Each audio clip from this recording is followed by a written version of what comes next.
Salut à tous, le PSG vient de terminer son match contre la Juventus. On va parler des 3 enseignements qu'il faut retenir de ce match. Allegri avait demandé aux supporters d'être réalistes, et ben manifestement il avait raison.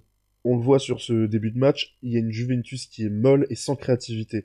Alors j'entendais les commentaires qui disaient oui, je reconnais pas la défense, mais il n'y a pas le gardien, ils ont perdu Chiellini, il n'y a pas de Ligt. Enfin, je sais pas, moi quand j'ai vu de toute façon que le PSG jouait contre la Juventus, vous regardez les deux effectifs, il n'y a pas photo, hein. Il n'y a pas un seul jour où je pense que la Juventus peut accrocher le PSG. Il y a pas grand-chose dans cette équipe de la Juventus. Donc après, on peut dire c'est une institution, nanana. Faut regarder les joueurs qu'il y a dans l'équipe. Donc la première mi-temps, c'est le premier enseignement qu'il faut retenir. Une Juventus sans créativité. En première mi-temps, il termine la première mi-temps sans avoir convaincu, sans avoir réellement inquiété le PSG, à part cette tête de Milik en première mi-temps, mais c'est à peu près tout. Sinon, ils sont à la ramasse. En seconde mi-temps, plus d'agressivité, ce qui leur a permis de se créer des occasions, mais c'était très old school. Des centres, des têtes, mais c'est à peu près tout.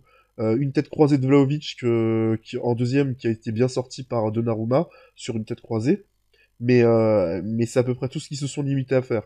Les appels en profondeur, les contre-attaques, zéro. Vlahovic, il a couru pour rien.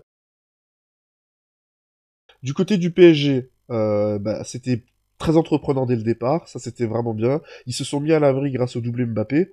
Le duo Vitinha-Verratti a pris le contrôle du milieu de terrain. Ils ont été exceptionnels, ces deux-là, franchement, ils sont exceptionnels. En deuxième mi-temps, ils se sont fait bouger par la Juve, qui, eux, ils ont pas réussi à se montrer créatifs pour créer un vrai déséquilibre. Mais, conséquence, le PSG a joué beaucoup plus en contre, et ils ont manqué de maîtrise à mesure que le match avançait et que la Juve prenait le contrôle. Et là, on s'est retrouvé comme contre le Real l'an dernier, parce que cette perte de contrôle, elle a failli causer leur perte. Heureusement, la Juventus n'a pas été plus dangereuse que ça, mais attention lors des matchs à élimination directe. Surtout qu'ils ont eu l'occasion de tuer le match, le PSG, par Mbappé qui oublie de servir Neymar. Alors, il oublie de servir Neymar, il oublie surtout de lever la tête. Il accélère, à aucun moment, il lève la tête, il se dit je vais peut-être centrer. Donc c'est même pas qu'il l'a pas vu, c'est qu'il a même pas cherché à le voir. Et on a Neymar qui rate une occasion, une volée en tirant presque au milieu. Dernier point, le classement. Benfica a gagné son premier match et on s'aperçoit que Allegri il avait raison.